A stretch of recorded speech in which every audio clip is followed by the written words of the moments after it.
All right, guys, Greaves here. We're gonna take a look at review problem number 5 today. Okay, two problems. I must say, um, number one was hard, right? This was a tough one, right? And unfortunately, I can't really print. I'm having trouble printing at my house, so I had to draw things the best that I can here. So let's take a look.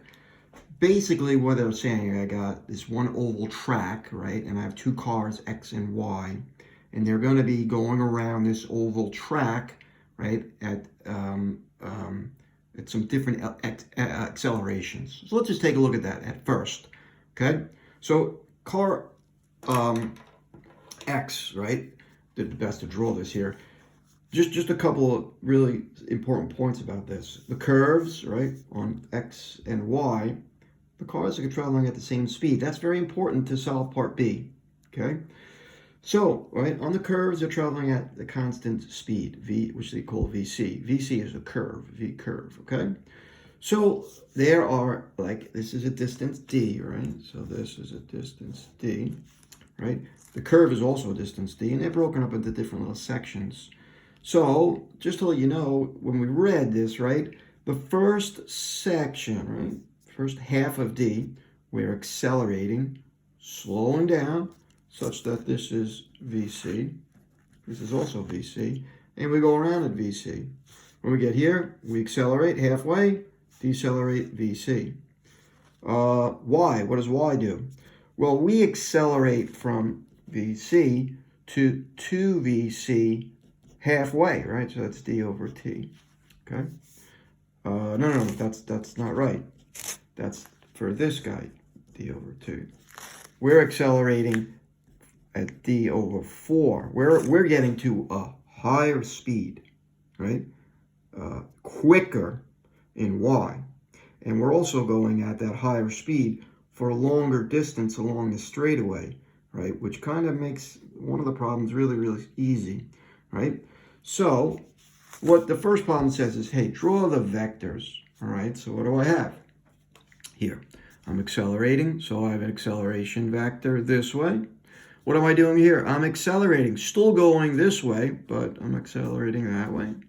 Hit this point, we go at a constant speed, and we know that we are accelerating towards the center, the circle. This guy accelerate this way, accelerate to here, slow down, right? We accelerate that way, and then this guy is pointing in that way, right? This is towards the center, and this is also towards the center. What's happening right here? All right, well, same deal. I'm going to accelerate, right, from the beginning of this to a quarter. And what am I doing here to here, by the way? Well, I'm traveling at a constant speed. Which direction? That way, right? What happens when I get right here? Okay, right here, we are going to accelerate towards the center. Here we're going to pick up speed, accelerate this way. Between here and here, I'm going to do what? Decelerate. That's that way, and that's towards the center. Right? I think I drew these correctly, right? Meaning the my ovals, okay, or tracks. Okay, so now the next question, right? And this was tough. Basically, it said, hey, which track, right, did the car take the least amount of time to get around? Well, I'm going to say why. Why is that? Well, look what happened here. What did we say? We took a shorter amount of time, right, to get to my top speed of 2VC, and I'm on that higher speed for a longer distance, right? So this one, I do in fact get to 2VC, right? But it takes me a long time to get there. As a matter of fact, once I get there, I start to slow down, right? So I think it was question B, right? Which one is going to take a shorter amount of time to get around? And the answer is Y. Okay, now the next one is going to say, you know what, let's prove it. Okay, so let's prove that. All right, so let's do that. And this was kind of, this is tough, okay? So how can we prove that? Well, we got to recognize something. The only thing that matters, right, in this particular problem is, or I should say, are the horizontal distances that we travel. Well, why is that? Well, because we said before, if you've read the problem, the curves are traveling at the same exact speed, right? So what's the time, right? Well, first of all, I got to come up with an equation, right? So I got to come up with an equation for the time, right, that it's going to take me to go around these outsides, right? So in this particular case, the distance for both x and y, right, for this particular part is distance is going to be equal to vc, my velocity, times t that's going to take me to get around there. Is that okay? So the key to this problem is really understanding that it's just these distances here that matter, the horizontal distances, but I am going to need this to plug in. So let's take a look. How am I going to go about finding the time, right, for the car to travel around this track right here? All right, so I'm going to have to start with my linear motion equations. So D is equal to VC T1, but I'm going to call this 1, right? I'm going to call this 1 because that's the time to go from here to here, okay? Here to here. So VC is equal to T1 plus 1/2 a T1 squared. All right, now, it's really, okay, let's keep going for a second. It's gonna be evident in a minute. Okay, so what's my acceleration? Well, acceleration is going to be change in velocity, which we go from here to here, right? V to C minus VC over T1. Okay, now let's look what happens. 2VC minus VC is going to be equal to what? Just VC over T1, and that's my acceleration. Okay, hold on, all right? Okay, so here was my linear motion equation, but it's really not D. It's going to be D over what? 2, right? So I want to find out the time needed to go from here to here. This is total, is D, right? So let's rewrite this. D over 2 is equal to VC T1 plus 1/2 A, right? But what's A? A is VC over T1. VC over T1, T squared. By T, goodbye, right? So what do I have? 2D VC T1 plus 1/2 VC T1. Okay, what do I have?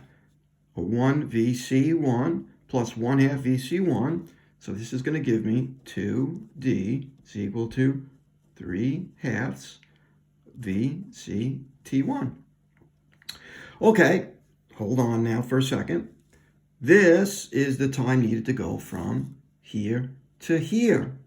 But I do, in fact, have 2 of them. Now, I know we're slowing down, but since this is VC and we're told that this is VC, it's going to be the same exact time needed to get there. So I just have to multiply this by 2.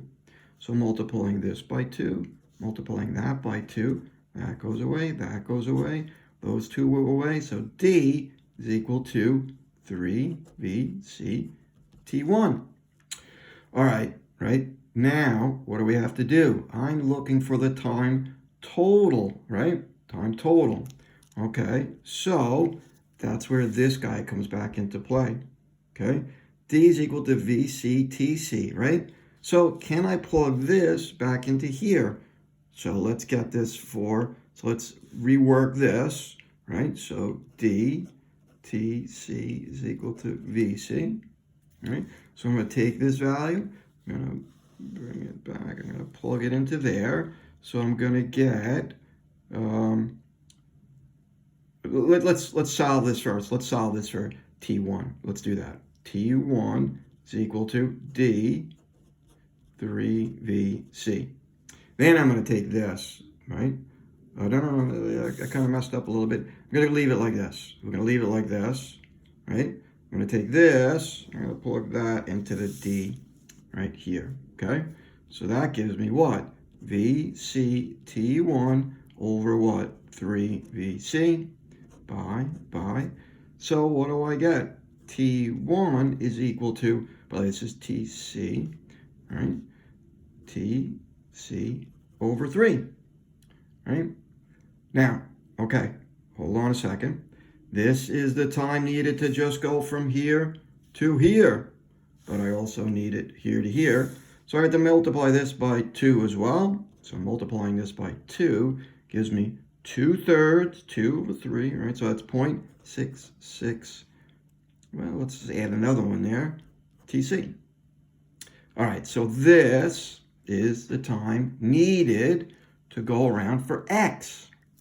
What am I going to do now? All right, let's see if I can find out what happens with Y. A little bit more complicated. Same exact procedure though, right? But look, this one here, I went from here to here. I went from VC to 2VC in half the distance. I'm going from V to 2VC and D is a quarter of the distance. All right, here we go. Ready? D over 4 is equal to VCT1. By the way, we're gonna have two times, T1, and then I'm also gonna have time 2 because I'm traveling at a different speed here. But let's take T1 for a second, right? That's gonna be equal to 1/2, right? Believe it or not, it's the same exact. This is all the same as before, right? So it's really V1 T1 plus 1/2 AT squared, right? But I'm gonna sub in that A is really equal to VC over T1, which is T1 squared. That goes away, that goes away. So it looks like D over 4 is equal to VC T1 plus 1/2 VC T1. Okay, once again, this looks familiar again. D over 4 is equal to, what did we say this was going to be? 3/2 VC T1. All right, well, I have 1 here and 1 there, so I'm going to have to multiply that by 2, and that by 2. So D over 2 is equal to 3 VC T1, right? Then I'm going to get this equal to T1, so T1 is equal to D, bring this down here, 6 VC, right? Yes, right? And then I'm going to do what? I'm going to take this bad boy, I'm going to plug it into there. So VC, TC, 6 VC, goodbye, gives me what?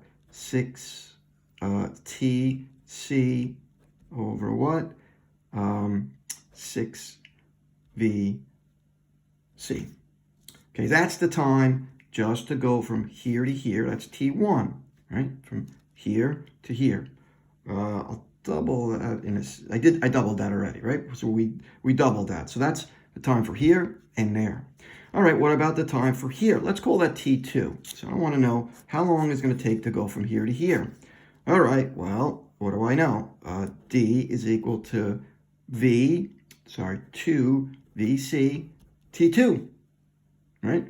Because D is equal to average velocity times time, right? So let's solve this for T2. T2 is going to be equal to, what did we say?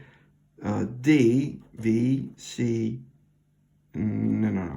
D, 2 VC, right? Okay, so that's T2 is equal to T2 is equal to D, 2 VC. But what is D equal to again? What do I have here? VC, TC over what? 2 VC. Oh, there's a 2 here, right? It's down here, right? Am I messing something up here, guys? Can't figure out what it is. 2.